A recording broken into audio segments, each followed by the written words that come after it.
Bom dia, bom dia, bom dia a todos. Bom dia, Aline, bom dia, Bia, Emily, Fabiane, Glenda, Ellen, João Pedro, Leandro, Marcelo. Estão me ouvindo? Bom dia, Lu. Oi, Tô sim. Fabiane, que bom, obrigada, valeu. Ah, tem mais aqui, ó, Marcelo, Marcos, Melina, bom dia a todos vocês, viu? Tenhamos uma feliz sexta-feira, ótima sexta-feira para nós, para a gente possa falar que sextou, né? Coisa boa. Então, ó, mantenham-se acordados, viu? Por gentileza. Hoje nós vamos finalizar aquela parte, né, de apresentação básica dos ácidos nucleicos e vamos falar sobre divisão celular. Eu gostaria muito que vocês participassem, tá bom? Tem até alguns exercícios aqui que eu coloquei, justamente para poder treinar e ter participação de vocês, tá? Lembre-se que semana passada vocês ficaram extremamente calados. Hoje eu quero mais participação, tá bom? Por favor, vamos. Já comecei a receber vídeos, né? Muito obrigada, como sempre, show de bola, né? Vocês aí com criatividade, comprometimento, muito legal. Então, parabéns, viu? Lembrar a todos, né? Vou até chamar a atenção isso, por favor. Não se esqueçam da atividade, né? Da entrega do material, do vídeo, com a apresentação, quer seja do DNA, RNA ou fase da mitose, tá? Então, não se esqueçam disso. Bem, eu vou dar agora aqui prosseguimento, chamando a atenção, ó. Hoje quero ouvir a voz e a participação de vocês, tá? Por favor, deixa eu ver aqui.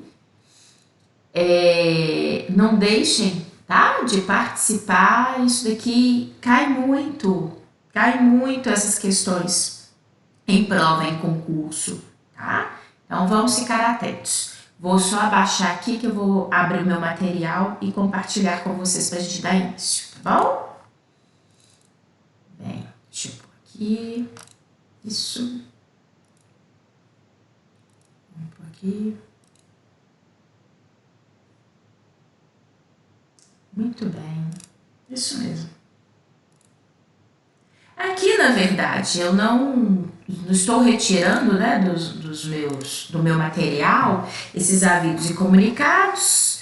São breves, né, mas é só para lembrá-los que isso continua, né? O desafio nota máxima, cada semana novas atividades e vocês me encaminharem o print, tá bom? Tem recebido, tem dado retorno, mas por favor não se esqueçam, isso é uma coisa que não se acaba, né?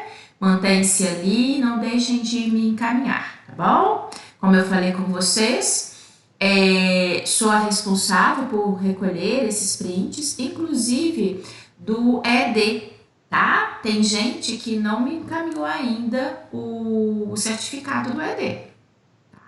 Então tá, por gentileza, não deixem de encaminhar. Tô direcionando todos os prints de vocês, tá bom? O avaliar, mais uma vez, né, a importância de fazer essa avaliação, de contribuir com o curso, enfim, é só mesmo lembrar a vocês dessas Professora, situações. Oi, diga, Fabiane. bom dia. É a Bia. É a Bia, ô Bia, por favor, desculpa. É, a gente tem que encaminhar para você alguma coisa? Que eu fiquei confusa aqui agora. Porque eu sou do segundo período. Segundo, não, na verdade o encaminhamento ficou para a professora madrinha, né? Semana Ah, passada até me perguntaram, a gente mostrou, assim, me colocaram como professora madrinha do terceiro período, tá bom, Bia? tá. Não é porque eu olhei aqui, eu falei assim, Tá. tanta pouca gente na sala que vai que Aham. é a gente. Não, tá? Foi a incumbência porque eu sou a professora madrinha do terceiro período. Eu falo assim, geral, porque na Hum, verdade todos vocês é importante que vocês façam, né? Mas o encaminhamento do print é exclusivamente do terceiro período, tá bom? Obrigada, professora. De nada. Mas é isso mesmo. Importante, sempre é muito importante que vocês façam atividade, tá bom? E aí estou realmente recolhendo, né, os prints da turma da qual eu sou madrinha, tá bom? Enfim, só nesse sentido, tá? Bem, aqui então, mas lembrar todos vocês, independente de ser professora madrinha ou não, igual que a gente estava conversando semana passada, né? Tem um carinho muito grande pelo segundo período, que precisar e contar comigo. E eu peço a todos vocês que façam, né, todas essas atividades, independente de qualquer coisa, é importante, é bom para o curso de vocês, é bom para a formação de vocês, então, independente disso, fica aí o meu pedido que vocês realizem as atividades, né, porque só colabora para a formação pessoal de vocês e na construção do curso, tá bom? E no mais, só pedir a vocês que realmente não se esqueçam das nossas atividades, né? Pessoal da disciplina de CMC, inclusive das atividades ali que estão postadas, né? No AVA, que são institucionais, lembram? Aquelas avaliações de diagnóstico, de aprendizagem, né? Que são fundamentais. Olha só, a gente já finalizou a unidade 3, a gente já está caminhando na unidade 4. Então, vocês já podem, na verdade, finalizar essas atividades que estão lá no portal, que tem validação de pontos para vocês, né?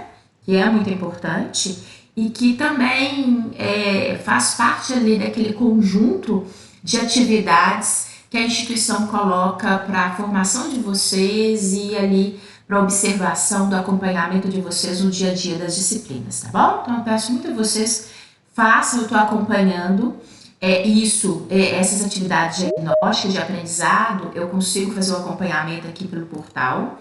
Vi que tem muita gente até que já fez tudo, né? Eu percebi isso, mas ainda tem muita gente que ainda não pegou essa Ô, Lu, etapa. Diga, pode falar. outra dúvida. Você tá falando que já dá pra fazer a unidade 4, não é isso? Sim, Porque eu fui tentar fazer as atividades e aparece assim que só pode fazer a partir do dia 9 de novembro. da unidade 4? É, Aparece eu mesmo. até, vou até confirmar aqui, mas eu acho que é isso sim. Então Aparece tá. mesmo a partir do dia 9. Que ainda não liberou. Então é a partir de semana que vem, então. É engraçado, mas que eu caminhei, eu tive a impressão que tem gente que já tava com tudo azulzinho. Por isso que eu tô até falando da unidade Não, 4. mas às vezes, Hum, assim, por exemplo, igual eu fui olhar a unidade 4, aí eu abri tudo, entendeu? Mas aí as atividades ainda não respondi, entendi. porque não liberou. Aí pode ser que Entendi. apareceu que a pessoa abriu, mas ainda não finalizou. Entendi. Então, obrigada, viu? Então é a partir de semana que vem, dia 9, é segunda-feira que vem, né? Então, a partir, obrigada. Então, a unidade 3 já dá para ter, né, realizado absolutamente todas as atividades. E a unidade 4, a partir da semana que vem, então aí dá para vocês chegarem, fazer. E aí eu peço a vocês completem, né? Nós já vamos ter caminhado bem aqui nessa unidade 4, logicamente ainda a gente falta nas outras aulas, mas dá para vocês irem construindo aí, é até bom para vocês verificarem eventualmente alguma dificuldade e a gente acompanhar isso em sala de aula, tá bom? Então, obrigada, Bia. Não deixem de fazer, né? Mesmo porque isso daí ajuda muito pra gente aqui no dia a dia.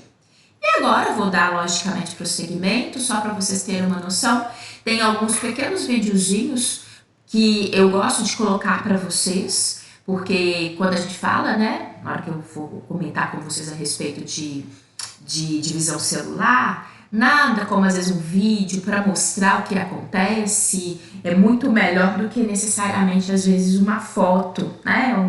Uma foto chapada ali na tela. Então verificar movimento, verificar que realmente está havendo a construção das linhas do fuso, enfim, essa dinâmica que eu gosto de trazer para vocês e eu acho que é ilustrativa, tá bom? Então, só para vocês terem uma ideia.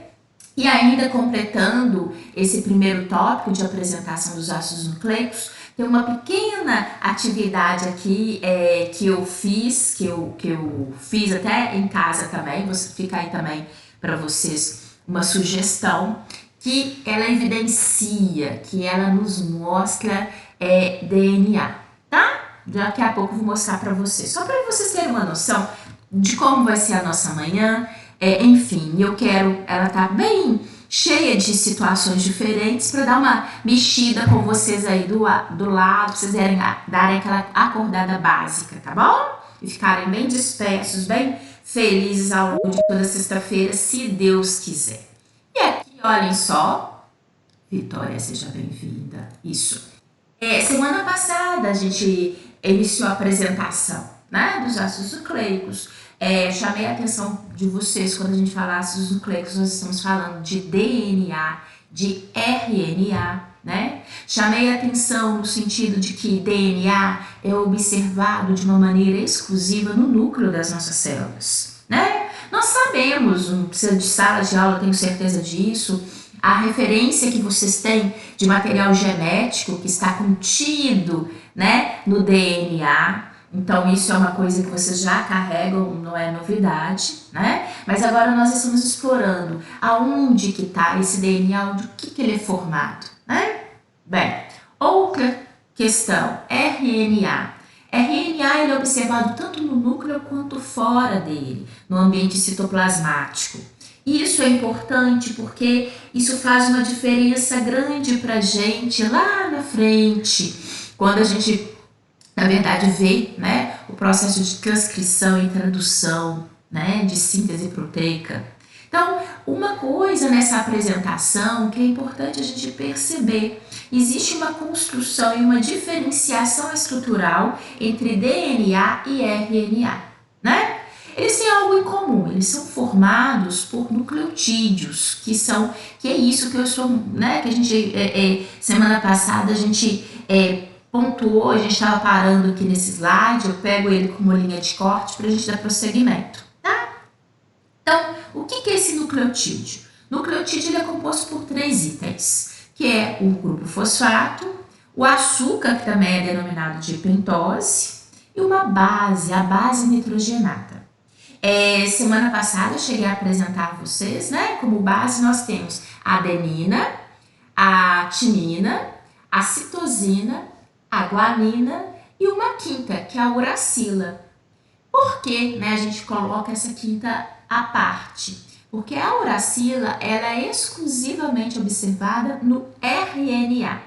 Quando eu falo DNA, eu falo adenina, timina, citosina e guanina. Quando eu falo RNA, eu tiro a timina e coloco a uracila. Vou mostrar, afinal de contas, tem então um quadro final, que ela é síntese, né? Mas o que eu quero só é que vocês lembrem um pouquinho do que a gente falou semana passada. Que inclusive eu tenho certeza que é uma recordação para a grande maioria de vocês, né?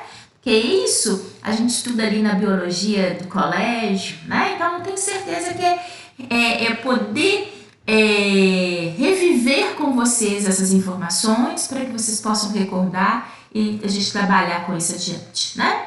E na hora que eu falo pentose, só lembrar vocês que a pentose ela é desoxirribose no DNA e ribose no RNA.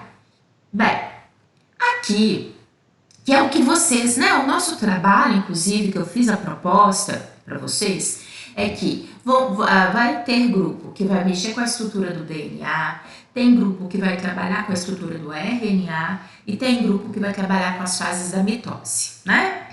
Justamente porque tem esse envolvimento estrutural que é muito importante, que parece ser pouco bobo, né? Básico, mas esse básico dá fundamento muito importante para vocês recordarem e às vezes trabalharem com diferentes questões ali que possam aparecer como provas de concurso, que utilizam essas informações, né?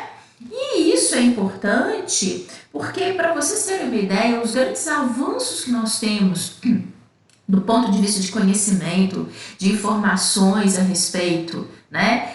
Até mesmo da hereditariedade, esse conjunto todo, ele vem sendo fundamentado em conhecimentos. E foi o Watson e Crick, em 1953, fizeram a proposta dessa estrutura de ácido nucleico, essa estrutura de DNA e de RNA.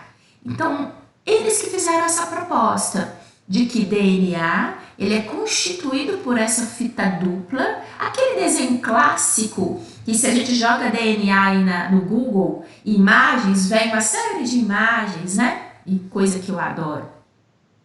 Vem compondo, vem demonstrando pra gente como é essa estrutura de DNA. Mas é lógico, eu não vou fazer 2 fitinhas e achar que tá ali da DNA. Eu tenho que saber o que isso representa. O que na verdade significam essas 2 fitas? O que vem a significar, né? Cada estruturazinha que está ali compondo aquele ambiente. Afinal de contas, faz até uma comparação de que a fita, né? O DNA, deixa eu ver aqui, ó. O DNA, a gente possa fazer uma comparação logicamente grosseira, mas com uma escada, né? Em caracol, onde o corrimão seriam as 2 fitas e as bases, né, as bases nitrogenadas corresponderiam aos degraus. Essas fitas, inclusive, que correspondem ao corrimão, seriam constituídas pelo fosfato e a pentose. E as bases nitrogenadas compondo, né, o que seriam ali aqueles degraus, tá? Então, só para vocês verificarem a importância disso, né? Por quê? Porque o RNA tem uma característica diferenciada. Nós vamos ver que ele é constituído de uma fita única, né? Existem particularidades e, consequentemente, cada um respondendo e preservando a sua particularidade tem impacto para a gente lá na frente, na hora que a gente aprofunda em termos do que, né, essas estruturas, na verdade, significam dentro do ambiente celular. Tá bom? Então, isso aqui pra gente. E aí eu chamo a atenção de vocês também. Lógico que demonstração, né, um desenho esquemático, existe uma coloração que ocorre em virtude do autor daquele desenho, mas só para mostrar a vocês que sempre, né, vai haver aqui uma sintonia entre as bases nitrogenadas. O autor, né, sempre vai colocar no DNA a adenina com a timina e a citosina com a guanina. Então aqui, inclusive, não interfere em termos de ordem, né? Aqui veio a adenina primeiro, poderia ser timina, tanto faz. O importante é que sempre haja esse pareamento, né? Esse pareamento ele ocorre quando a gente observa, quando a gente analisa a estrutura de DNA nosso, né? Deixa eu ver aqui, a Ana Clara está entrando. Seja bem-vinda, Ana. Deixa eu ver se ela entrou. Aqui. Agora entrou. Tá? Então, esse pareamento, ele é importante que ele seja observado, que ele mantenha-se, tá? Bem, então é por isso que na hora que a gente observa aqui, né, existe às vezes essa característica de coloração, porque eles estão fazendo essa associação de cor às bases e eles se mantêm esse pareamento, né? A partir do momento que ele se propõe colocar cor, isso daí precisa de manter essa composição estrutural realmente de mantendo-se essa estrutura ATCG, tá bom? Inclusive isso que eu acabei de falar, que é o uso das primeiras letras da composição do nome daquela base nitrogenada, é algo muito usual e muito utilizado no dia a dia quando a gente fala do DNA, tá? Representando as bases nitrogenadas. Aqui colocando para vocês, é a mesma coisa, né? Só que aqui existe um desenho em que essa escadinha, né, tá uma convenção mais básica aqui pra gente. Reparem vocês que o que eu acabei de chamar a atenção no desenho anterior está aqui proposto, né? Esse pareamento, obedecendo-se esse pareamento de A com T e C com G. Afinal de contas, nós estamos falando de DNA. Então, isso daqui pra gente é padrão, tá? Reparem que existe aqui uma fita dupla. E aí, só observando que existe, né, nesse desenho, o autor colocou pra gente 5 linhas, 3 linhas, e aqui 3 linhas, 5 linhas. Isso corresponde ao sentido de leitura. Por quê? Existe, né, lá na frente a gente vai ver, que existe uma leitura das informações que são aqui contidas. E elas obedecem no sentido que a gente fala que é o sentido da vida, que ocorre de 5 linhas a 3 linhas, né? Então, E isso, reparem, que é o que a gente chama de serem fitas antiparalelas. Enquanto que aqui eu tenho 5 para 3, aqui eu tenho de 3 para 5. Eu gosto de falar com o meu aluno que é como se fosse uma rua de mão dupla, onde de um lado, né, desce e de outro lado sobe. No sentido de, para que a gente consiga perceber, são antiparalelas. O que ocorre de um lado, ocorre contrariamente, no sentido contrário do lado oposto. Tá bom? Só para a gente entender essa composição e porquê, né? Nem sempre, necessariamente, isso vem representado, bem-vinda, Daiane, em todos os desenhos, mas quando aparece, é isso que está representando, tá bom? E uma coisa, semana passada eu apresentei a vocês a estrutura química, né, das bases nitrogenadas e falei, ó, gente, a gente não vai necessariamente decorar isso, mas é só para vocês conseguirem enxergar essa composição e saberem que estão sendo representadas ali as bases nitrogenadas, né?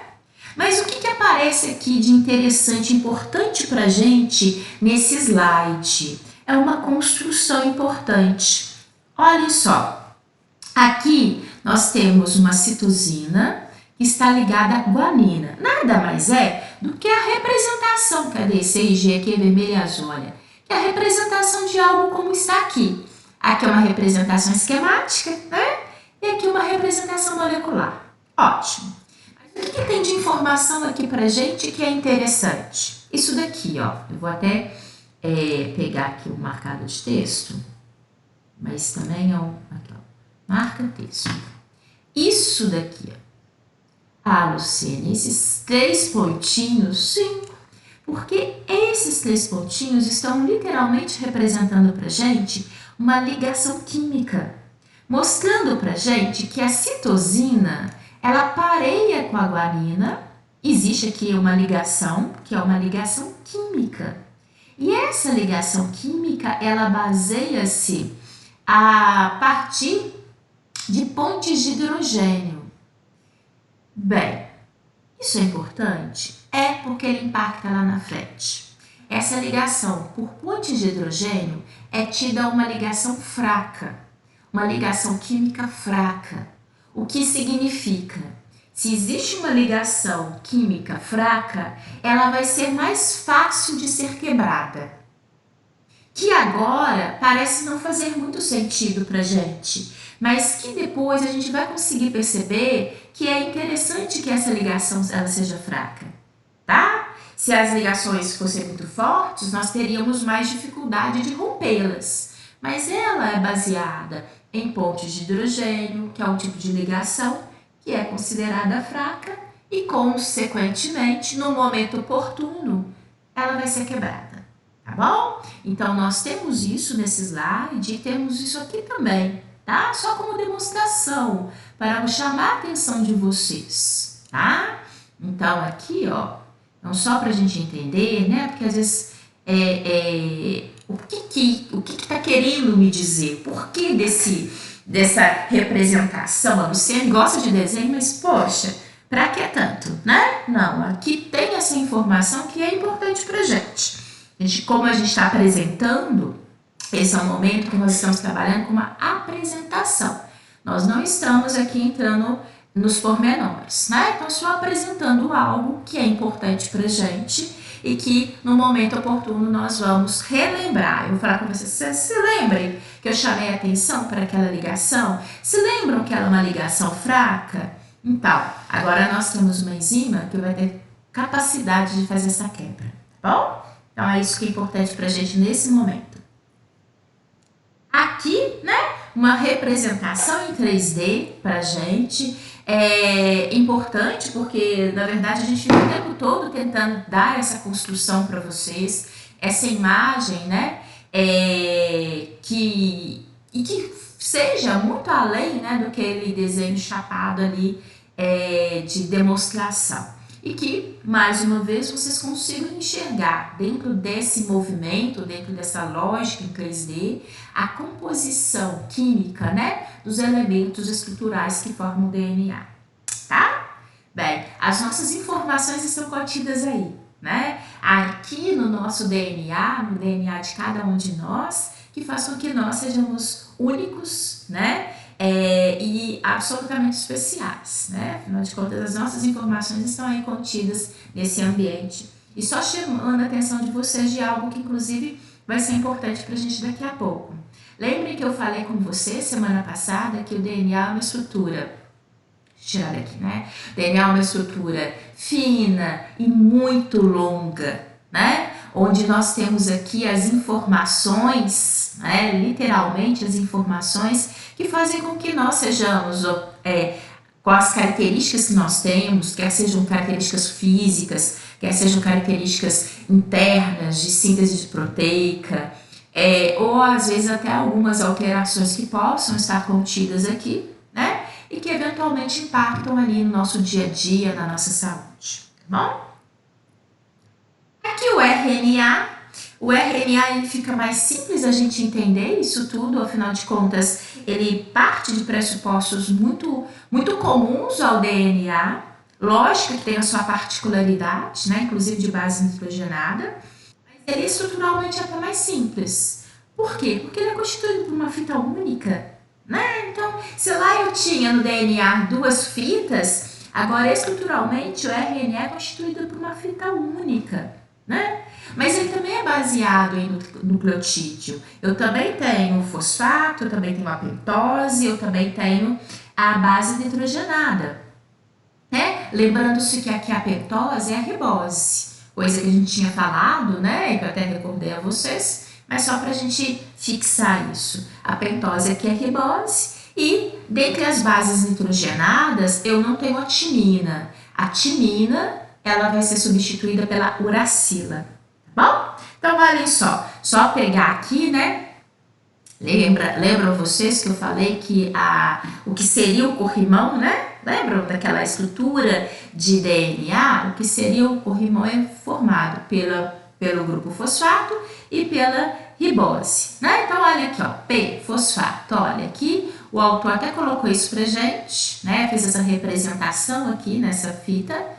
Tem o grupo fosfato e tem a parte da ribose, tá? Aqui no RNA, como ele é fita única, nós teremos aquela situação, aquela sequência de bases, chamando a atenção da uracila, que é aqui, como eu falei com vocês, que ela é exclusiva. Sempre quando a gente tem, gente, a uracila, ela é indicativa de que eu estou diante de uma fita de RNA, tá? Então, são características que são importantes, porque são muito utilizadas em algumas atividades, em alguns exercícios, e que, inclusive, eu vou colocar para vocês daqui a pouco, tá bom? Bem, e aí, quando existe uma complementariedade, é sempre respeitando. A adenina, aqui não tem a timina, ela iria fazer o pareamento com a uracila, e a citosina com a guanina, tá? Então, no momento de fazer, realmente ter uma composição, é essa composição que a gente vai respeitar. Aqui, como eu falei com vocês, né, porque eu finalizo esse assunto fazendo esse ponto, esse meio quadro, né, de diferenciação, que é o que a gente viu anteriormente, mas para que vocês tenham um local onde eu consigo verificar, né, as características e diferenças entre DNA e RNA. Então, isso a gente viu, mas aqui é a síntese de tudo isso. Existe a composição, porque DNA e RNA são ácidos nucleicos, sendo que o DNA, como bases nitrogenadas, tem adenina, guanina, citosina, a timina, que é particular e específico do DNA, o açúcar ou pentose é a desoxirribose, foi algo que eu também chamei a atenção de você semana passada, que é fácil, né, de guardar, principalmente porque às vezes na hora que a gente está num momento de prova, em que às vezes a gente paira, né, aquela prova, ai meu Deus, eu marco essa, eu marco aquela, tá muito próxima, ai, será que eu tô certo, será que eu tô lembrando certo? Fácil. A pentose no DNA é a desoxirribose, né, tem aqui tudo a ver com a própria estrutura do ácido nucleico, né, o nome, então não tem erro. E é composto por uma fita dupla. O RNA, por sua vez, tem como base adenina, guanina e citosina, que é comum, E como eu falei com vocês, a uracila. Como eu também semana passada eu disse a vocês, vocês podem encontrar nos livros textos uracil, tá? Não tem problema, é a mesma base, enfim, tá? E a ribose ou pentose, né? Ou açúcar ou pentose do RNA é a ribose, R de RNA. Então, isso daqui não é motivo nenhum para ninguém, em momento algum, fazer confusão ou errar, tá? E RNA é uma fita simples, tá? Então, aqui nessa composição que é muito importante para gente, que tem impacto adiante no que nós ainda vamos estudar, tá bom? Não só aqui, como também vocês na genética, né? Enfim, existe essa associação muito grande das disciplinas. No finalzinho da CMC, ela é extremamente o que a gente inicia ali na genética, recordar o aluno ali desses aspectos para a gente destrinchar outros pontos, né? Então, isso aqui que é importante. Muito bem. Aqui, né, como eu falei com você, chamei a atenção, olha, na hora que eu mostrei. Oi, pode falar? Deixa eu só te interromper, já que você vai passar Por favor. Um assunto um pouquinho diferente. Por que tem essa diferenciação do RNA e do DNA nessa questão da uracila? Porque, sabe que agora você me apertou? Quem perguntou foi a Bia? Não, é Fabiane. Ô, gente, eu sempre, Fabiane, desculpa. Ô, Fabiane, eu vou ver se existe, vou te ser sincera, eu não vou aqui inventar nem o porquê dessa diferenciação, tá bom? Não sei te falar, não. Vou pesquisar, ver se tem alguma explicação, o porquê, né? O que isso, na verdade, implicaria de realmente de ter essa diferenciação, tá bom? Fico te devendo, vou anotar, semana que vem a gente dou o retorno, pode ser? Pode ser, Tá? tá bom. Ver se eu encontro esse tipo de associação. Por que dessa diferença? O que isso impacta? Diga, quem quer falar? Pode falar. Impressão minha? Ninguém quer falar nada, não? Tchau, Lu. O senhor, meu marido, tá saindo para trabalhar agora. Diga, ninguém quer perguntar nada, não? Então, Fabiane, vou aqui olhar isso para não, né? Porque eu prefiro que falar de achismo aqui, tá bom? O porquê, o que isso impacta de fato, né? Que tem essas diferenciações, sim, mas o porquê dessa diferenciação, o que isso impacta necessariamente, tá bom? Fico te devendo essa, semana que vem eu te coloco aqui a explicação, até mesmo porque é para todo mundo, tá bom? Bem, mais alguém quer perguntar alguma coisa, quer fazer algum comentário? Não? Então tá, podem falar e não se acanhem não, eu quero que vocês participem, tá bom? Aqui foi o que eu tinha comentado com vocês, né? Existe aqui nessa construção, existe nesse material genético, né? Nessa estrutura de DNA, a nossa hereditariedade. Por quê? Semana passada tinha um desenho logo de início e que ele colocava isso pra gente. Eu chamei a atenção de vocês, olha, esse desenhozinho tá aqui, mas ele nos remete uma estrutura, uma composição interessante. De que, olhem, reparem que esse desenhozinho aqui, ele tá representativo de cromossomo, né? Que eu chamei a atenção de vocês. Inclusive, ele está dentro do ambiente de núcleo celular. Então, se nós, né, puxássemos essa estrutura cromossomal como se fosse uma fita, uma linha, e realmente desembaraçássemos ele, nós iríamos perceber que existe, compondo essa estrutura cromossomal, a fita dupla de DNA, que é o material genético que está ali associado, né? Então, isso é importante a gente ver. Os cromossomos, eles nada mais são, né, do que esse conjunto de DNA formado, como eu falei com vocês, ele é extremamente longo e fino, enrolado, constituindo essas unidades cromossomais.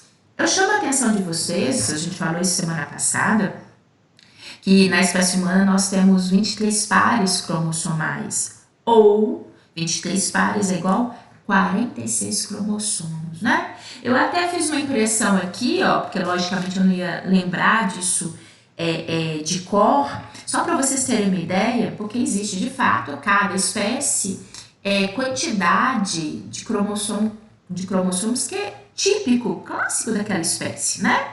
Como eu acabei de falar, na espécie humana, 46 cromossomos. Mas, por exemplo, sabem, vocês imaginam quantidade de cromossomos de uma samambaia? Nem de chute, né? 1.200 cromossomos. Olha só, tá? Por exemplo, um rato tem 44 cromossomos.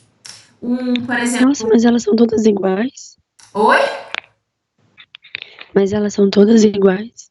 E tem esse tanto? Tipo assim, de diferenciação de pai e mãe, né? Mas existe e não são todas iguais. A gente olha assim, né, dá uma... E não existe, tá falando das samambaias? E não são, porque são várias espécies, né? São várias, na hora que a gente dá assim, parece daquela sensação, né, de serem homogêneas, mas não são diferentes espécies. Mas aqui só pra gente ter, né, literalmente essa... E uma coisa também importante, porque às vezes a gente acha que quantidade, né, vem dar um valor de importância, enfim... reparem, né? Samambaia tem 1.200 cromossomos, uma borboleta tem 380 cromossomos. Aqui, um coelho tem 44 cromossomos. Então, só assim, a título de curiosidade, para a gente perceber e até mesmo para vocês fixarem como que isso é característico, né? Isso é característico de espécie, isso é característico e por isso que impacta muito. Quando vocês forem estudar lá na frente em termos de genética, quando às vezes a gente tem uma diferença de quantidade de cromossomos, isso às vezes impacta a ponto de fazer com que eventualmente o feto sofra aborto espontâneo, ou faça que, mesmo que haja uma sobrevivência, que tenha a presença de síndromes. Então, só para a gente perceber como que essas características teóricas que a gente aprende aqui, elas são importantes, né, que sejam preservadas. A gente vai falar daqui a pouco sobre divisão celular, onde existe ali a importância da manutenção do material cromossomal, da quantidade de DNA. Poxa, isso é tão importante. Professora, o que vale um errinho? Um para mais, um para menos, não faz diferença? E faz muita diferença. Então, isso que eu acho que é importante da gente perceber, porque tem hora que a gente possa não valorizar, achar que faz pouca diferença, né? Mas faz um grande impacto no desenvolvimento da estrutura corporal, tá? Aqui é importante, vocês vão entender, porque na hora da divisão celular isso é importante, a gente recordar inclusive essa nomenclatura. Está representado aqui um cromossomo, né? Inclusive eu vou mostrar a vocês, os cromossomos não têm sempre esse formato que parece, lembra o X, né? Que é o mais clássico, que é o mais usual. Se a gente observar em termos de representação, normalmente encontra mais, é mais fácil você encontrar um X, esse formato, né? Mas não é um único formato.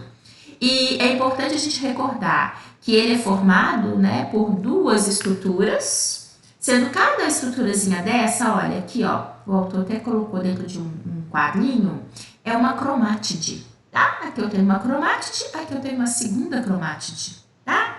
E eles são unidos daqui desse ponto central por uma estruturazinha que é denominada de centrômero, tá? Isso aqui é importante porque isso daí vai, por exemplo, se quebrar, né?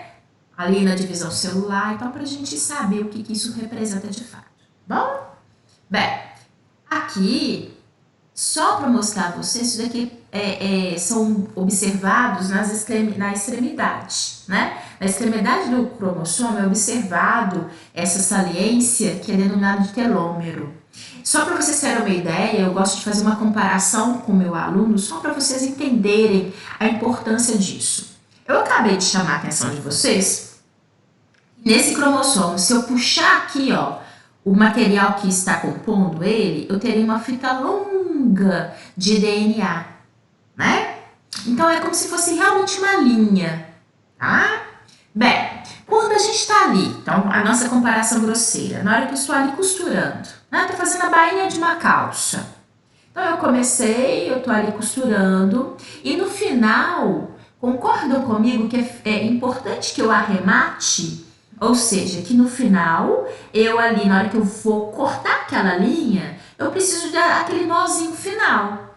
Por quê? Se eu não arrematar, depois que eu cortar aquela linha, se eu puxar, acabou a bainha que eu fiz, porque a linha vai sair inteira.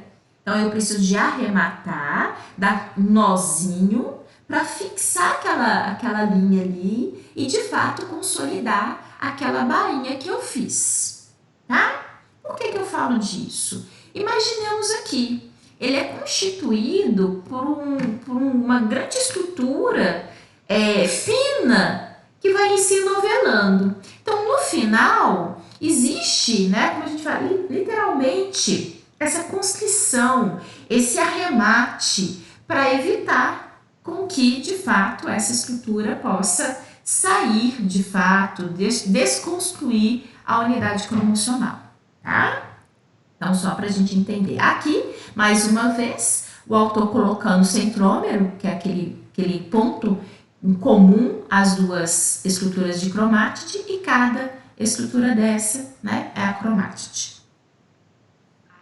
E mostrando a vocês aquela importância, né, lacrando as pontas, que é o telômero, que eu acabei de falar no desenho anterior, tá? Só para vocês entenderem, enxergarem isso. E aqui, como eu falei com vocês, nem toda unidade cromossomal é necessariamente igualzinho àquela estrutura, à semelhança de um X, né? Se vocês observarem as imagens anteriores, olhem, né? Que é a mais comum, a mais utilizada em representação, sem dúvida. Ela tem a conscrição aqui central, o centrômero ele está numa posição central. Aí a gente denomina esse cromossomo de metacêntrico. Se ele, ao invés de estar no centro, está um pouquinho acima, como nós temos aqui, ele é denominado de submetacêntrico. Quando ele está mais adiante, mas ainda não está na porção final, ele é um acrocêntrico. E, finalmente, se ele está só na pontinha, ele é um telocêntrico.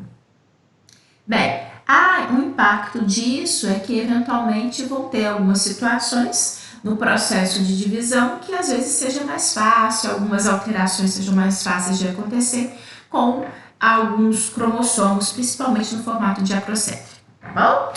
Então, isso daqui só para representar, para colocar para gente, embora seja o mais usual, para que a gente consiga enxergar que existam, né, essas outras possibilidades da posição do centrômero e, consequentemente, no formato, na conformação estrutural do cromossomo, tá? E aqui eu vou mostrar a vocês, olhem só, ele é um videozinho, eu também fiz em casa para vocês, também fácil de ser feito, quem se aventurar aí, quiser fazer em casa, podem fazer, tranquilo, tá? A gente está até uma época agora que está tendo morango nos supermercados, né? E até relativamente mais barato. Então, quem quiser pode fazer isso em casa, que é um experimento facinho de fazer. Vou colocar aqui para vocês. Acompanhem aqui. Descartar a tinta. Já tá aqui no jeito, tá? Só aqui, cadê? Extração do DNA. Isso daqui, gente, é extração de DNA. Logicamente que a gente não faz, né, isso com material biológico. A gente está aqui com o material, são células vegetais, né? Então a gente pode fazer com banana também, tá? Então, ao invés de usar morango, pode fazer com banana também. Eu particularmente gosto de fazer com morango, porque eu acho que ele é visível pela coloração, né? Pela cor avermelhada que ele tem. Eu acho que isso favorece e facilita para o aluno. Mas, quem quiser fazer, pode fazer. O importante é o seguinte, que o fruto esteja maduro, tá bom? e não necessariamente perdendo. Falo isso porque, eventualmente, se a gente fizer isso, esse experimento, com morango já apodrecendo, não sai legal. Você não tem uma boa produção de material de DNA para ser visto, tá? Então só algumas situações que, como a gente já fez várias vezes, né, em termos de prática, vale aí uma observação. Eu coloquei aqui para passar o som, porque eu acho que tem uma musiquinha, eu nem sei se eu fico falando, normalmente eu não falo muito não. Mas qualquer coisa vocês me falam, tá? Se vocês não ouvirem nada, enfim, para me olhar aqui. Vou passar, depois a gente conversa sobre o videozinho.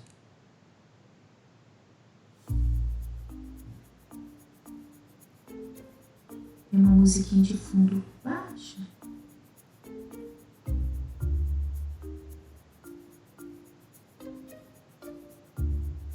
Só aproveitando, né? Então agora eu vou explicar. Aqui, a gente precisa em termos de material. São os morangos, tá? Álcool. Álcool é bom que ele seja gelado, porque ele facilita, ele agiliza, tá? Sal, detergente e um saquinho plástico, tá bom? Então, basicamente isso. E a primeira coisa a se fazer, de fato, é retirar, né, as folhas, tá, ali do morango, tá? Que é inclusive um pseudofruto, né? Retirar essas folhinhas verdes, que a gente vai trabalhar exclusivamente com o morango, tá? Então, deixa eu colocar aqui.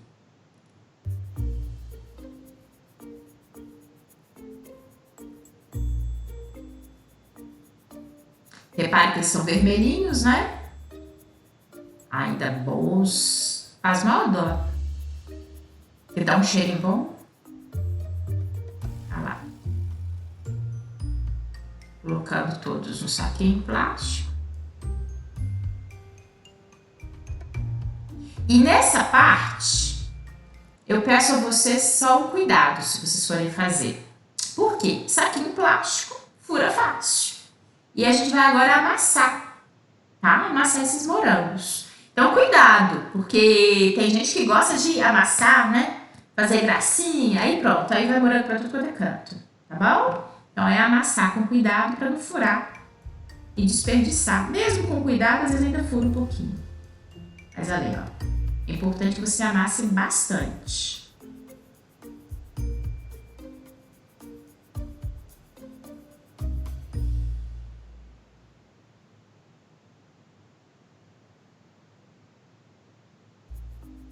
Nessa hora dá um cheirinho tão bom de morango.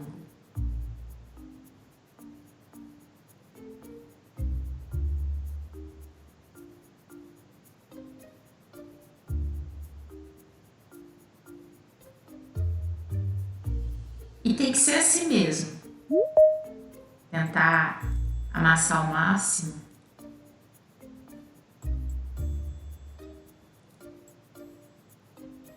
Olha lá. Tentar aproveitar, porque senão às vezes fica material disperso no saquinho plástico. Olha.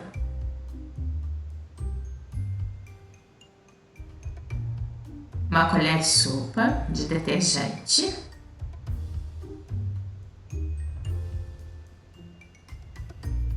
Ali em água, tá?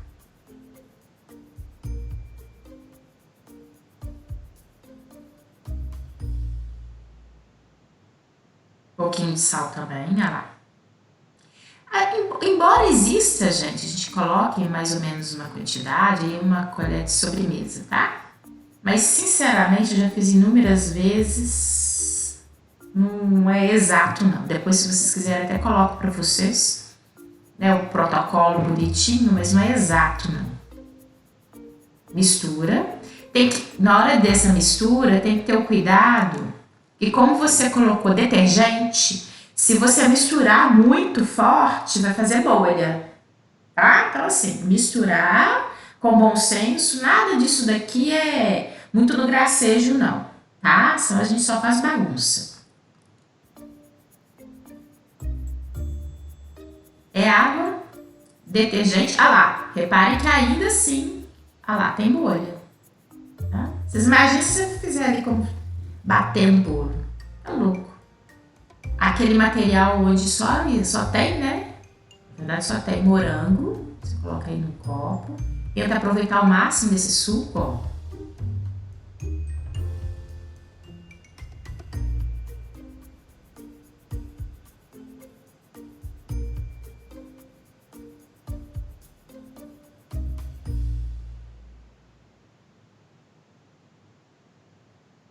Ok. Peneirar. E tirar, né, aquelas partes duras que realmente ficam. Até aí tá muito bom. Até aí, até o meu menino falou assim, mãe, que vontade de tomar desse suco. Cheirinho tá bom. Tá tudo limpinho, por enquanto.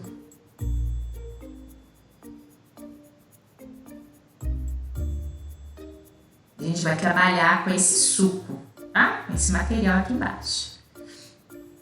Ah lá. E adiciona aquela mistura que a gente fez. A partir de agora, pronto.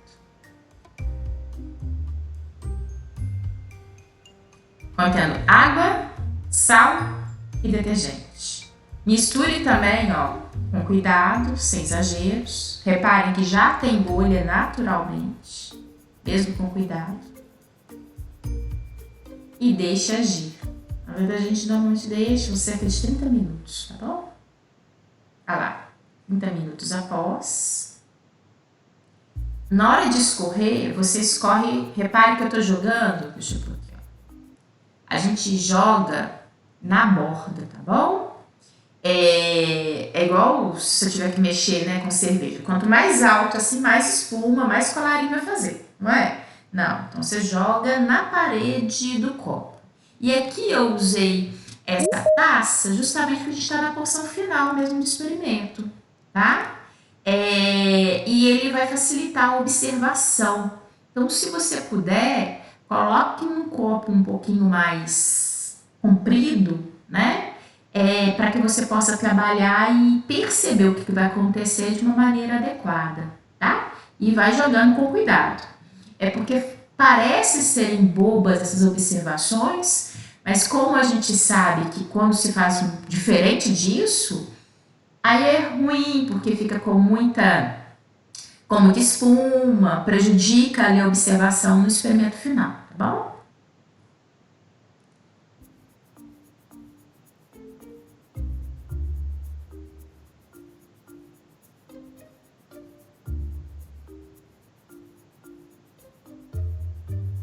Aqui. Ah, nem usa tudo. Colocou. Agora é aquele álcool gelado. Ah lá, repare pelo próprio copo, dá para vocês perceberem, né? Ele tá bem gelado. Também jogando aos poucos. E aí é a reta final. Vocês vão ver.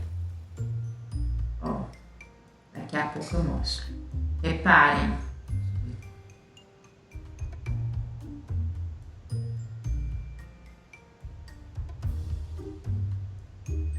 Olha a névoazinha que vai sendo criada aqui, vai sendo formada. Ó, aqui, ó.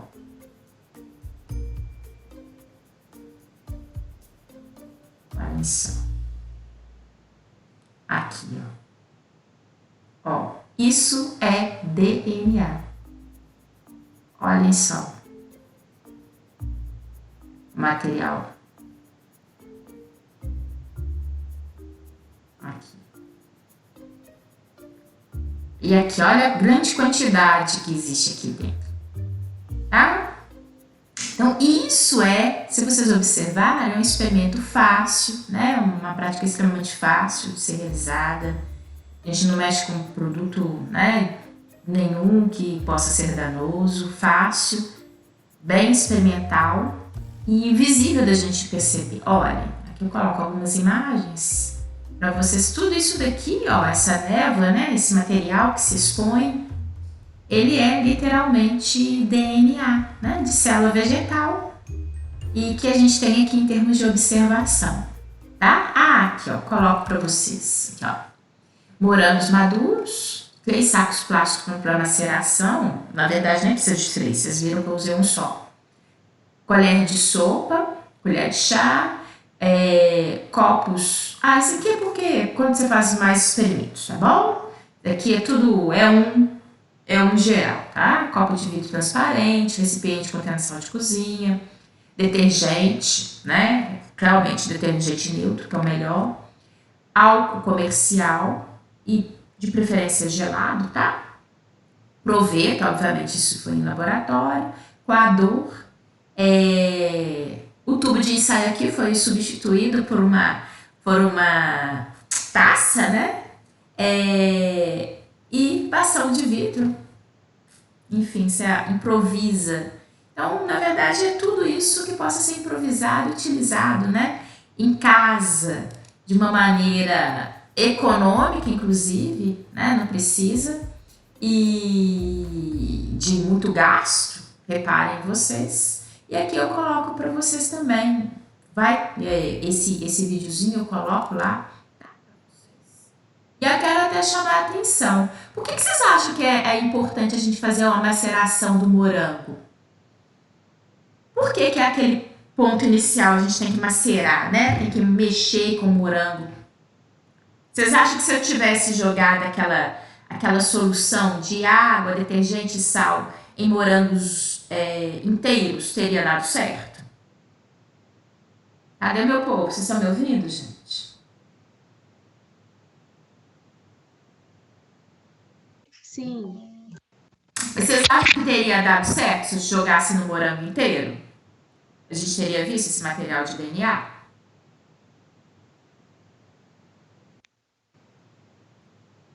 Pode ser achismo, gente. O que vocês acham? Teria alguma coisa a ver com osmose, por causa do sal? Sim, ó, o sal ele colabora, ele faz, né? Ele não só o sal como o detergente também, eles vão ser importantes porque eles vão agir nas células dentro das células, né? Então, pegando, primeiro a gente realmente precisa de macerar, né? Porque aí eu consigo expor as células, porque na hora que ela tá ali, o morango ele tá íntegro, né? Então ali ele é constituído por centenas de células, mas está ali na sua composição. Na hora que você macera, você favorece com que aquela solução contendo sal, o detergente, possa de fato entrar em contato mais próximo com as células que compõem aquele pseudofruto, né? E aí, agora chegando em relação ao sal e ao detergente, eles são importantes porque se a gente recordar, lá, no primeiro dia da nossa disciplina, a membrana, né, que compõe as células, a estrutura membranosa, a membrana plasmática, o envoltório nuclear, é composto por membrana. E membrana é o quê? Bicamada lipídica, com presença de proteínas. Então, na hora que você joga esse material, o que o detergente faz? Ele associa-se à gordura. Na nossa cozinha não é isso que faz? Na hora que eu jogo uma gordura, eu não preciso de jogar um detergente, porque aí eu consigo retirar a gordura daquela superfície, né? Caso contrário, se eu só ficar jogando aguinha, não vai resolver nada. Eu preciso de ter detergente. O detergente, ele literalmente vai se ligar com a porção lipídica das membranas e retirá-las. É ele que possibilita a quebra das membranas e, consequentemente, a exposição, né? E o sal, sim, ele vai interagir, ele vai auxiliar, né, nessa composição, vai colaborar para que, de fato, aquele material ele possa ser exposto. Por que ele precisa de ser exposto? Porque eu preciso retirar esse material que está dentro, né? DNA está dentro do núcleo das células. Então, se a gente não expor aquele conteúdo interno celular, como que eu vou conseguir pensar? Como eu vou conseguir observá-lo, né? Então, isso é importante. Logicamente, aqui até faz parte de uma das perguntas, nós não observamos o DNA na sua dupla hélice, na sua composição, como a gente acabou de ver. A gente não tem essa possibilidade. Nem que se eu pegasse esse material e jogasse a microscopia. Não vejo isso, né? porque ele é extremamente delicado para a gente poder observar nesse ponto. Mas a gente tem uma visualização, a gente tem uma observação física desse material, né? E ele faz, né? A gente tem a oportunidade aqui de visualizá-lo desse contorno aqui, em função daquele detalhe que eu chamei a atenção de vocês. Embora ele é fino e delicado, mas ele é composto por uma fita muito longa. Então, na hora que se expõe, existe, né? Imagine, dá pra gente ver muito mais do que às vezes a gente pudesse imaginar contendo ali de material genético naqueles 4, se não me engano, eu usei 4 morangos, né? Então, só para chamar a atenção de vocês, é lógico que na hora que a gente fala de extração de DNA, eu não tenho aquela oportunidade de ver o material como o Watson Crick propôs, né? Mas é uma observação física desse material. E, logicamente, mesmo a título laboratorial, a gente não mexeria com material humano, material genético, né? Não, a gente sempre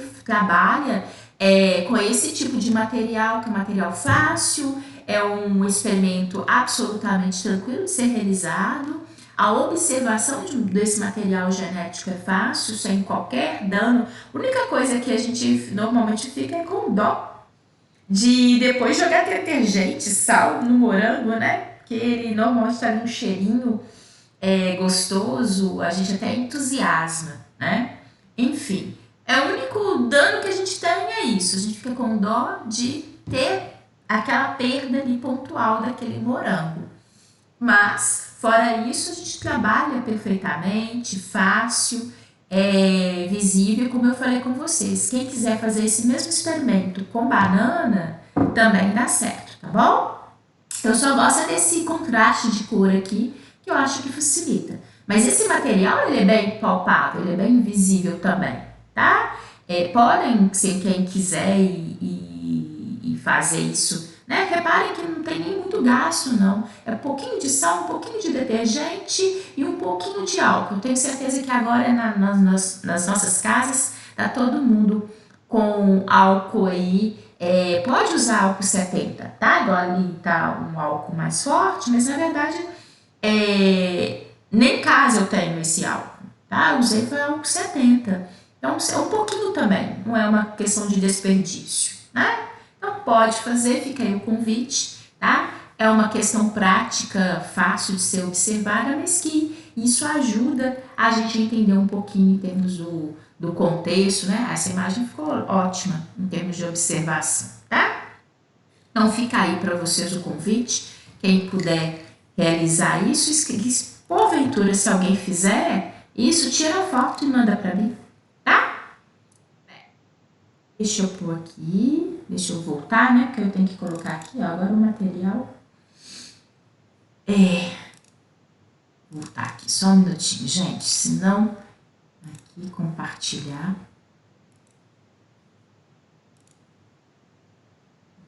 Isso.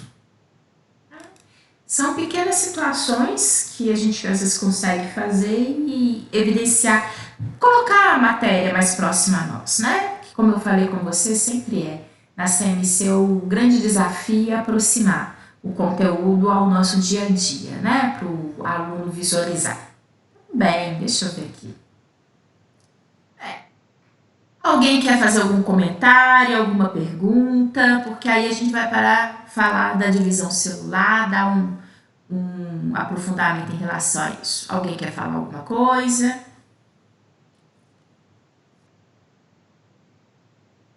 Foi a Fabiane que me fez aquela pergunta, não foi, Fabiane? Vou até colocar aqui. Foi sim. Tá. Então tá, Fabiane, fica aqui. Para mim depois te dar o retorno a todos. Mas só. Lu, Oi, diga! aproveitando que você falou de mim, Pode falar! Oi, gente, Deixa não eu precisa ter fazer treinamento, não. Pode falar. Diga, Fabiane. você consegue me dar uma diferenciação para ficar mais claro para mim dessa questão das bases púricas e ai, Jesus, calma. Pirimídicas? Isso é uma questão teórica, ô Fabiane. Por que esse termo purina pirimídica, né, que você está falando? Isso. Composição estrutural e que eles padronizaram essa nomenclatura. Não tem aqui o porquê, deixa eu ver, até mudar aqui nesse contexto. É realmente uma composição química e que eles colocam isso como estrutura, como essa terminologia. Deixa eu pegar aqui para você, só um minutinho. Vou pegar aqui em termos de material. Só um minutinho, tá, gente? Deixa eu pegar aqui, ó. Sexta manhã, deixa eu ver aqui. 30/10. Gente, meu computador tá cheio de... Aqui, ó. As lives todas separadas. Vou pegar aqui pra vocês. Aqui, ó. Mas, Fabiane, deixa eu ver se agora vai nisso aqui. Não é nesse material. Não. Só um minutinho, tá bom? Porque eu acho que ela está sobrepondo ao material que eu já estou com ele projetado. Deixa eu pegar aqui. Só um pouquinho. Pôr isso pra cá, que senão eu acho que ela não vai. Não, nem assim vai. Fabiane. Aqui. Ele não está expondo. Não. Eu queria que vocês vissem, porque aí é a composição estrutural química dele. E aí, deixa eu ver, eu acho que eu vou ter que fechar esse daqui, porque tem muita coisa. Tá, só um pouquinho. Porque tem muita coisa aberta aqui no meu computador e ele não obedece o que eu quero, ele obedece aquilo que ele acha que deve. E esse daqui tem. Salva automaticamente. Não quero. Deixa eu ver. Lu, se não der pra mostrar, não tem problema não. Mas essa questão é estrutural mesmo que você falou. É estrutural, não, mas eu quero mostrar aqui para você ver. Eu só quero, porque esses desenhos, nem eu consigo fazer esses desenhos aqui, não. É a da composição química do material, entendeu? E aí essa terminologia, aqui a live, aqui, por que ele não tá? Então eu faço o seguinte, eu coloco no jeito na hora do intervalo, para não ter esse problema aqui, porque ele não tá vindo. E eu tô com medo de ele tá perguntando se eu salvo, eu não sei se eu devo salvar ou não, coisas antigas que estão aqui. Acho até da live de ontem à noite. E aí eu fico com medo de não salvar ou salvar coisa errada e depois perder material, tá bom? Faz o seguinte, na hora do intervalo eu deixo essa estrutura aqui no ponto, tá? No ponto de corte aqui para observar e para te mostrar e mostrar todo mundo. Mas aí, isso é uma característica estrutural mesmo, uma característica, aqui ele só expõe o material que está de hoje. Quer ver? Isso. Tá? É uma característica estrutural, composição química e em termos de terminologia, padronização mesmo. Tá? Esse termo púrica ou purina e pirimídica, tá? Vou colocar depois a estrutura química para mostrar para vocês. Mas quanto a isso, Fabiane, a gente aqui, nós não, igual na própria estrutura química, né, como eu mostrei a vocês, nem necessariamente fico querendo que vocês decorem ou pegando isso como base, não, tá? Porque isso pra gente tem impacto, obviamente, quem trabalha ali dentro da genética, de uma maneira específica. Enfim, a gente sempre tenta contextualizar o máximo para vocês dentro da vivência do dia a dia, tá bom? Mas eu vou colocar ali, porque realmente em termos da composição estrutural, molecular aqui, até mesmo para composição e desenho, é importante para mostrar para vocês, tá bom? Mais uma coisa? Alguém quer perguntar mais alguma coisa? O bom é que vocês hoje estão fazendo perguntas que eu não estou conseguindo responder, né? Mas não precisa se acanhar, não. Podem fazer. Às vezes vai ter alguma aí que eu consiga responder. Podem falar. Eu gosto que vocês falem. Mais nenhuma, não? Ô, meu povo. Eu prefiro que vocês me façam perguntas mais cabulosas, tá? Só de ouvir vocês eu já fico feliz. Não? Então, vou adiante. Aqui, divisão celular, tá? E aqui, inclusive, gente, deixa eu fazer aqui as contas, nosso intervalo aqui, a que horas mesmo? 7h30, 8h30, 8h10, não. 9h10. 9h10, isso, ótimo. Eu faço a confusão dos horários de manhã e noite. Obrigada. 9h10. Então, olhem só. Agora nós vamos falar sobre ciclo celular. Por que ciclo celular? Porque as nossas células têm um ciclo de vida, têm um ciclo de desenvolvimento.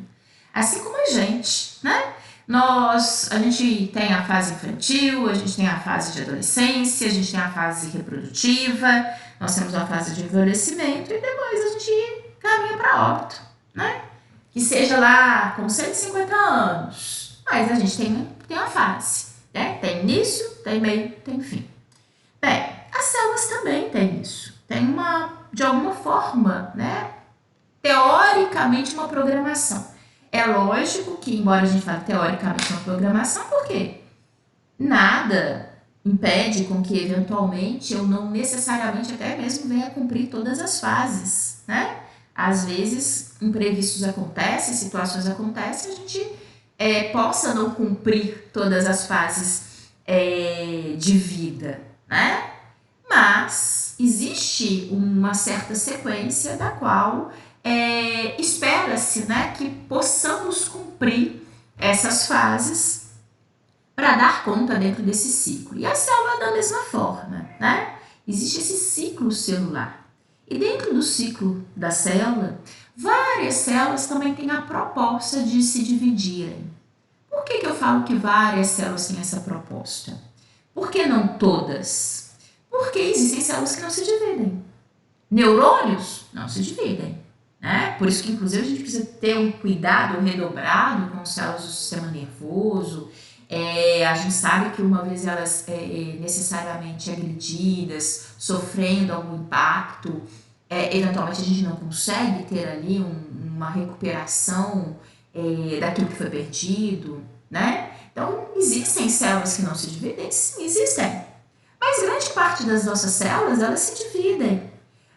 Se você imaginar de como você saiu, se você pegar ali as fotos da sua família, você chegando na sua casa pela primeira vez, ali aquele embrulhinho, ao ponto que você é hoje, o tanto que você cresceu e se desenvolveu, né? Graças ao fato de que você teve células que foram se dividindo e puderam dar origem ao seu crescimento e desenvolvimento. Se a gente parar para pensar que no nosso dia a dia a gente cai, a gente machuca, a gente agride células, a gente percebe que células morrem e com o tempo existe uma regeneração, uma cicatrização, eu tive células que deram origem a outras. Então esse assunto ele faz parte, né, aqui pra gente que é importante, e existem classicamente 2 tipos de divisão celular que nós vamos estudar. Um é a mitose, que ocorre com a maioria das nossas células, que são, inclusive, elas dão origem a células que nós denominamos células somáticas, tá? Existe um segundo tipo de divisão celular, que é pela meiose, que é um tipo de divisão que existem algumas semelhanças do que a gente tem na mitose, mas existe uma diferença clássica, que é a formação de células, né? Que vão ter a metade do número de cromossomos, a metade do material genético daquela espécie. Por que disso? Porque essas células que sofrem meiose, elas sofrem para ter a formação do que nós denominamos células germinativas. Quais que são as células germinativas? Os ovócitos nas mulheres e os espermatozoides dos rapazes. Por que eles precisam ter a metade do número de material genético da espécie? Porque essas células germinativas, elas darão origem a novos seres, mas elas não darão origem a novos seres sozinhas, né?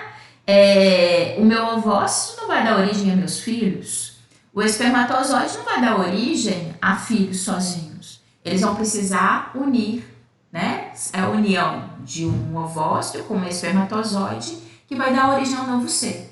Então a gente precisa de metade de um lado, metade do outro, para que aí eu tenha um todo, para que eu possa garantir justamente aquilo que eu estava até a título de curiosidade colocando para vocês, né? Citando alguns quantidades de cromossomos clássicos em outras espécies. Mas por quê? Se essa quantidade de cromossomo, se essa quantidade de material genético contido nas minhas células é tão importante, que mantenha-se sempre aquela quantidade que é típico da minha espécie, logicamente que na hora que nós temos ali da processo de fertilização, né, do encontro dessas dois tipos celulares, que cada um tem a metade.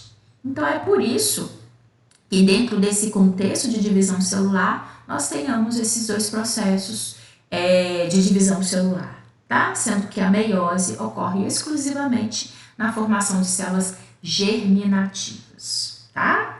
Então, também aqui vocês vão ver, ele até parece, tem um sentido até de repetição. Sempre quando eu coloco esse assunto para os meus alunos, eu peço a vocês o seguinte, olhem, prestem bem atenção na mitose.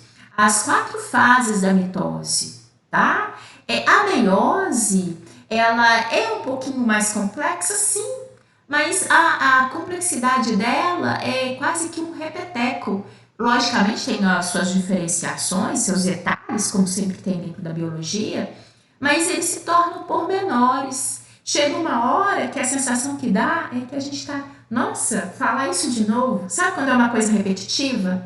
Então, por isso que eu chamo a atenção de vocês. Se vocês aprenderem bem as 4 fases da mitose, na hora que vocês chegam na meiose, mesmo que tenha suas particularidades, mas ela se torna mais fácil, mais tranquilo de ser aprendido, mais tranquilo de ser memorizado, porque ele vai se repetindo de uma maneira grande, tá?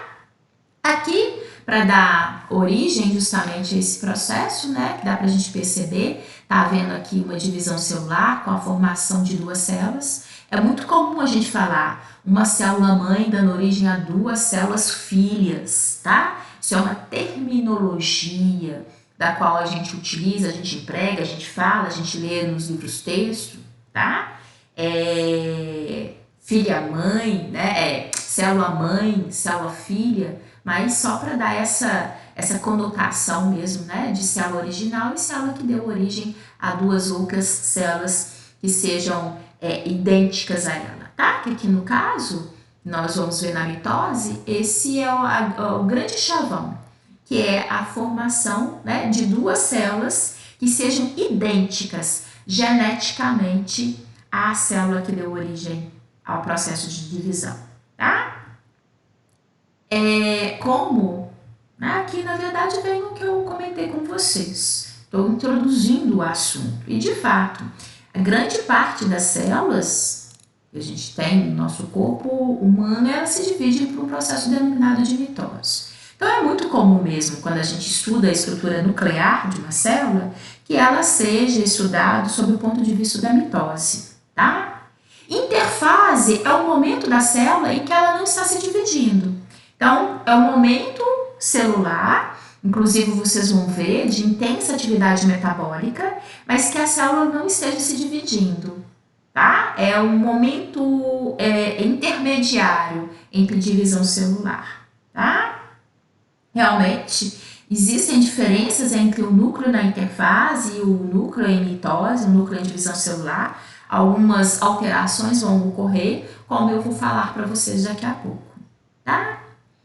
O núcleo da célula, a gente já vem tendo essa construção desde a unidade 1, é um local importante porque é ali que tem o material genético, né? A gente acabou de falar sobre as estruturas de DNA e RNA, eu citei, inclusive hoje, eu iniciei com vocês falando sobre isso, né? Que o DNA é observado exclusivamente no núcleo da célula. Então, obviamente, esse local que é local de referência das nossas células, né? É o local onde tem o material genético, por isso que ele é tão importante, por isso que a gente inclusive trabalha, a gente fala aqui tanto, né, sobre a característica, sobre a observação do núcleo dentro do ambiente celular, tá? E aqui, Luciene, pode falar, Alexandra. Bom dia, tá já? bom dia. Você continua com o slide mesmo, parado no ciclo celular e divisão celular? Não, aqui ó, deixa eu ver. Eu tô movimentando e pelo que eu acompanho aqui no meu celular, tá direitinho. Não é porque então. Agora eu tô, ó, Então, eu vou para trás, ó. Aqui eu tenho uma imagem de duas células se dividindo. Eu fui lá para trás só para você ver. Pelo menos aqui no meu celular tá movimentando bonitinho. Ó. Não, o meu congelou mesmo. Mudei. Agora tem uma imagem de núcleo e muito escrito, na verdade eu coloco aqui para vocês. E é o slide onde eu estava, onde na verdade aqui existe um gráfico de pizza, que é o que a gente denomina, né? Um gráfico de pizza, com as fases de ciclo de uma célula. Porventura tem mais alguém que isso esteja acontecendo ou tá ok? Pra mim tá normal. Pra mim também. Então, Alexandra, eu acho que é mais uma situação pontual aí sua, tá bom? Tá? Porque qualquer coisa pode falar mesmo. Foi bom você falar, Alexandra. Porque se fosse aqui geral, né? Às vezes eu nem observo, embora eu goste de acompanhar aqui no celular para me ter essa noção, mas tem hora que eu até esqueço de olhar o celular. Bem, então, ótimo, vejamos. Repare que, como eu falei com vocês, nesse gráfico de pizza, que inclusive é muito usual, tá, gente? Vai aparecer novas vezes quando a gente fala sobre esse assunto. Porque, como eu falei com vocês, existe, né, fases das nossas células. Então, olha, só para a gente entender esses gráficos que normalmente aparecem para gente. O autor ele destaca uma fase que é de divisão celular, então ele coloca aqui mitose. Toda essa parte em azul, ó, quando vocês observam aqui, é essa interfase, tá? Justamente esse momento que a gente fala, que é o momento intermediário entre divisão celular. A gente sempre fala eu gosto de falar com o meu aluno o seguinte, olha, às vezes é muito comum a gente falar isso no nosso dia a dia, né? Ah, mãe, desculpa, hoje os meus colegas, imagine, 3 colegas estão chegando à sua casa agora, vão fazer trabalho, esqueça que tem pandemia, tá? Isso é outra situação. Estão chegando 3 colegas agora e a gente vai fazer trabalho e vão ficar todos para poder almoçar. Nossa, se eu fosse mãe eu ia assustar. Eu falei assim, nossa, minha filha, puxa vida, não estava preparada, não tem carne suficiente, né? Imagina, o que eu vou fazer? Não, mãe, esquenta não. Esquenta não, que onde come uma, come 2, come 3, come 4, fala aqui com elas, põe só um pouquinho mais de água no feijão aí, que todo mundo dá uma, né, faz uma boquinha básica aqui, não tem problema. Por que eu tô falando disso? Porque é muito comum a gente achar que, embora eu não tenha muito, né, eu divido igualmente para todos e cada um come um pouquinho, né? Ou seja, vão comer menos do que se fossem de repente só 2 pessoas, porque eu tive que sair dividindo, né, o que eu tinha para 2, 4, 6, 8 pessoas. Então, obviamente, se eu não me preparo para aquele conjunto de pessoas que estão chegando, cada um vai realmente ganhar muito pouquinho. O que isso tem a ver com o que eu estou falando e apresentando para vocês na CMC? Que uma célula, quando ela vai se dividir, ela não faz igual a gente, ela se prepara. Ela não divide nada meia boca, com o perdão da expressão, né? Ela divide, mesmo porque ela precisa dividir, permitindo com que aquelas células que ela vai dar origem, elas guardem as características necessárias da espécie. Ela não vai dividir qualquer coisa. Ela não vai deixar mitocôndria para um lado, lisossomo para o outro, vão os cromossomos para lá, chegam os cromossomos para cá. não. Ela está dando origem, existe um comprometimento de formação de células que venham ser espelho dela, que venham ter as mesmas características que são necessárias, porque você não está construindo qualquer coisa, você está construindo, tendo a formação de novas células, tentando manter ali uma integridade celular e, consequentemente, orgânica. Então, eu gosto de fazer essa comparação, porque no nosso dia a dia a gente acha que é tão fácil dividir, né? E realmente, dividir é muito fácil, né? Basta ter boa vontade. Mas tem hora que, onde come um, come dois, come três, come quatro, a gente vai dividindo um ovo e no final das contas, que cada um vai comer? Muito pouco, né? Então, aqui existe um preparo. E esse preparo é por isso, inclusive, se você observar, olha, o período de interfase, ele é mais longo do que o próprio momento de divisão celular propriamente dito. Por quê? Ela está se preparando, e esse preparo não é fácil, para que o momento da divisão celular ocorra da melhor maneira possível. Inclusive, se vocês também perceberem, esse momento de interfase, que é todo esse momento aqui em azul, ele é dividido em 3 submomentos, que é caracterizado como G1, S e G2, tá? Isso aparece para vocês adiante, né? Mas eu vou aproveitar aqui para a gente ter o raciocínio. Na fase G1, G vem até de gap. Gap significa intervalo, tá? Na fase G1 é uma fase em que a célula está tendo muita síntese de RNA, muita síntese proteica, tá? Ou seja, ela está metabolicamente muito ativa. A fase S é S de síntese, é síntese de DNA. É um momento em que, na verdade, aqui haverá uma duplicação do material genético, tá? Do material de DNA. E a fase G2, que é a que realmente precede, né? É o intervalo de tempo em que a célula, preparou o que tinha que preparar, tá tudo duplicado, tá tudo assim agora de acordo para que ela possa se dividir e aí dar origem a 2 células idênticas a ela, no seu contexto do que ela precisa de ter geneticamente, tá? Então, na fase G2, é uma fase em que você tem a diminuição da síntese de RNA, você tem uma diminuição da síntese de todo o material, né? É aquele momento mais agora de pausa para se preparar para dividir, tá bom? Então, a gente coloca isso, só para vocês entenderem, olha, aqui também essa estrutura central, esse miolinho, né? O autor até coloca aqui pra gente do desenho, ó. O que tem azul é a interfase, e a parte, né, meio alaranjada, que é a fase, literalmente, de divisão celular, denominada de mitose. Aqui é a mesma coisa, mas em maior proporção, né? Olha, G1, S e G2, tá? Onde nós temos essa observação, que, inclusive, olha, do contexto, reparem como que essa célula agora está mais robusta, né? Então, mostrando pra gente, olha, existe todo esse momento de preparo aqui de interfase para que, de fato, agora essa célula possa se dividir, dando origem a 2 células características daquele momento, tá? Aqui, como eu falei com vocês, que vem tudo explicadinho, G1, S, G2, precede a duplicação, intensa síntese de RNA e proteína, S, que é a duplicação ou síntese do DNA, G2, que vem depois da duplicação do DNA, né? E tem uma redução da síntese de RNA e proteína, que é aquele momento de parada, né? Para que realmente agora possa entrar no momento de divisão celular, tá? Então, para a gente perceber isso.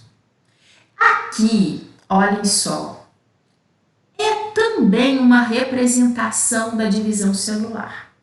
E eu chamo a atenção de vocês porque eles gostam de utilizar diferentes referências, às vezes na hora que a gente tem ali no desenho, numa questão, numa prova, num concurso, eles adoram diferentes demonstrações e a partir dali tecer comentários para o aluno, fazer perguntas e elaborar uma questão. O que nós temos aqui? uma demonstração das fases do ciclo de uma célula.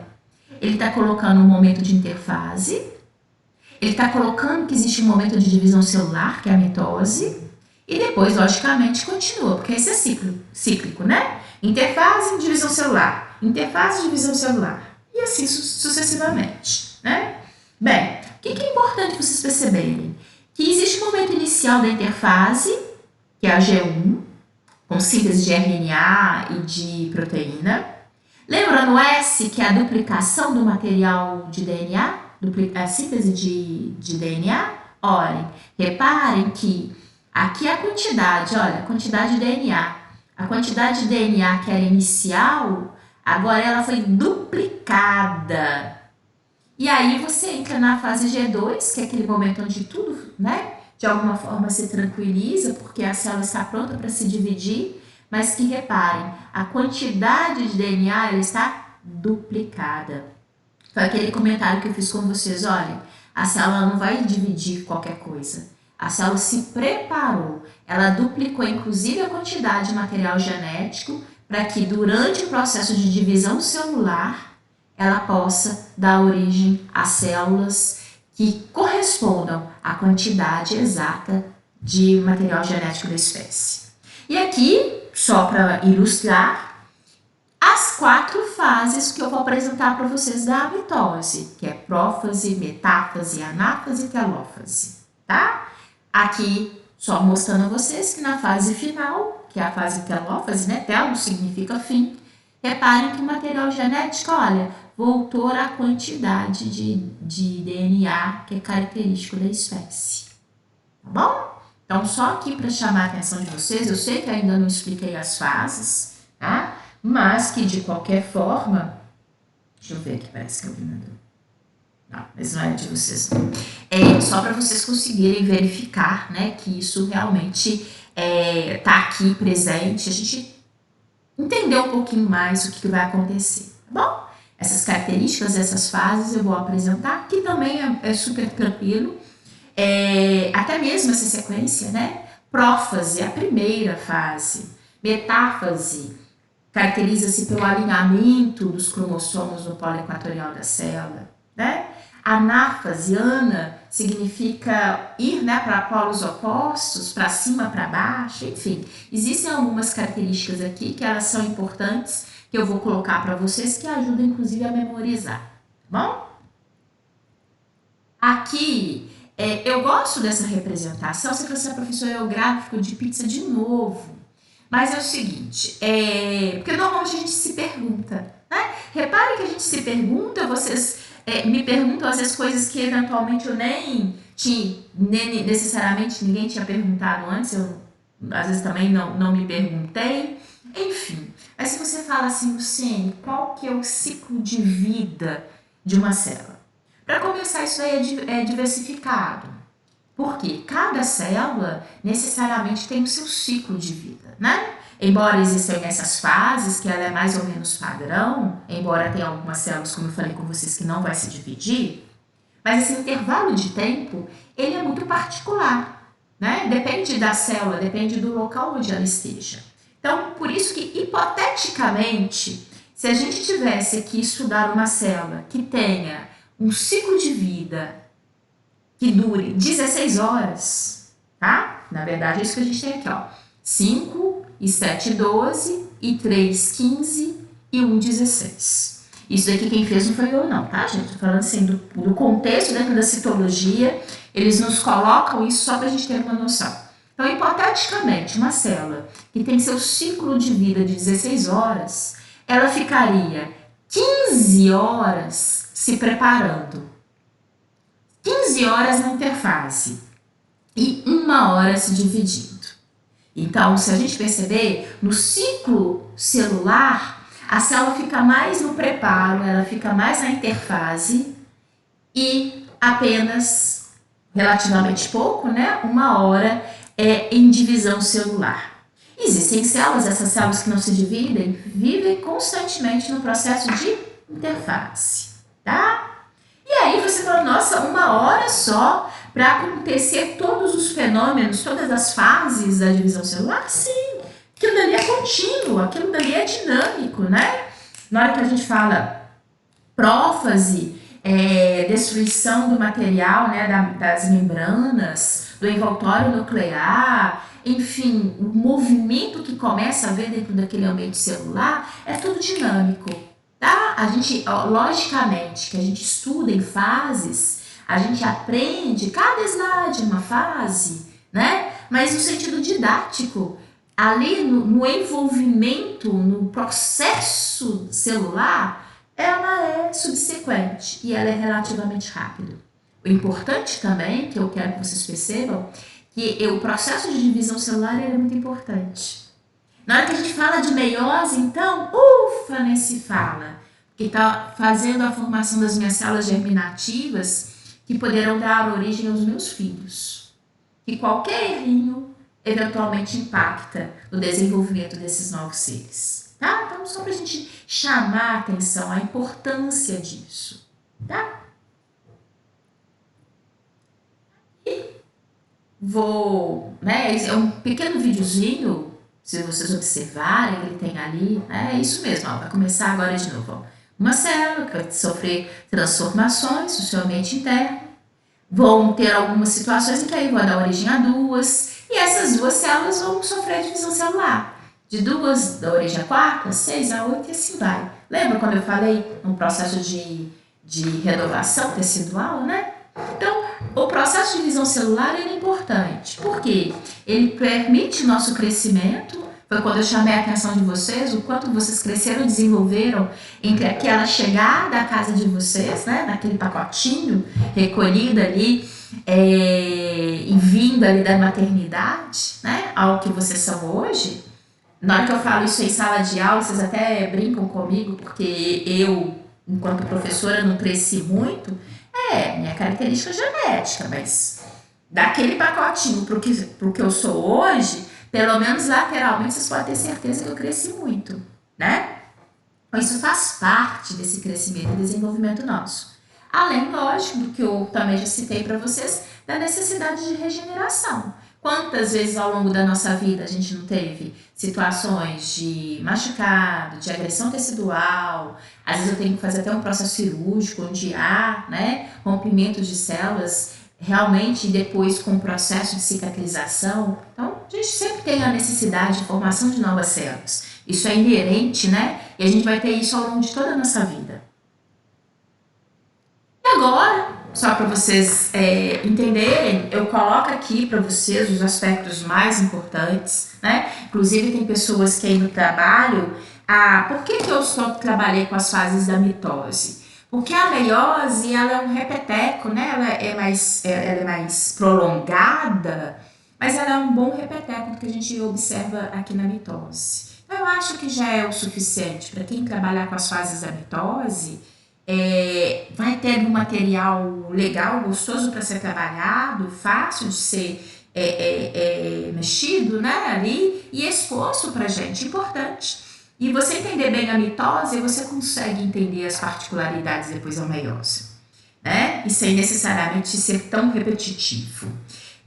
Como eu falei com vocês, vou apresentar aqui, são as 4 as fases da mitose, né, prófase, metáfase, anáfase e telófase, tá? A sequência é importante? A sequência é importante. Eu sempre falo com os meus alunos o seguinte, prófase é aquele proativo, é aquele que faz primeiro, né? Metáfase é a parte, vocês vão ver que ela se caracteriza por ter uma posição das estruturas cromossomais. Então, assim, cada fase existe particularidades que dá pra gente perceber, chamar atenção para servir vocês de fixação, tá? Então, a primeira delas é a prófase, é aquela que ocorre, até coloca aqui, né, primeiramente, a própria terminologia também já ajuda pra gente. É a fase mais longa da divisão celular, tá? É onde a célula, daquele intervalo de tempo onde ela mais se dedica, tá? Ocorre aqui um aumento do volume do núcleo, então existe aqui algumas características de construção dessa unidade celular, de modificação, que vão ser importantes, né? Afinal de contas, ela vai se dividir. e que, consequentemente, isso daqui para a gente é importante, né? Já que ela vai se dividir e vai ter todo o movimento aqui do material que está dentro dessa célula, logicamente que a primeira coisa que também é necessário que seja feito é a desconstrução do envoltório nuclear, né? Lógico, como que ela vai dividir aquele material genético que está ali no centro, que está protegido por um envoltório? Então, vai haver, né, uma desconstrução do envoltório nuclear, eles vão, na verdade, se fragmentar. Inclusive, vocês observam aqui, né, carioteca fragmenta-se, porque o envoltório nuclear também é denominado de carioteca, tá bom? Então, vai haver essa fragmentação aqui, justamente para poder facilitar com que todo o material que seja aqui dentro dessa célula possa, de fato, né, se dividir. Então, como eu falei com vocês, é uma fase longa da mitose, ocorre o aumento do volume do núcleo, os filamentos de cromatina, eles começam a se condensar. Vocês vão ver que na próxima fase é a condensação máxima, né? As estruturas de nucleolo que eram observadas na fase de interfase, agora eles vão desaparecer, não é observado nesse momento.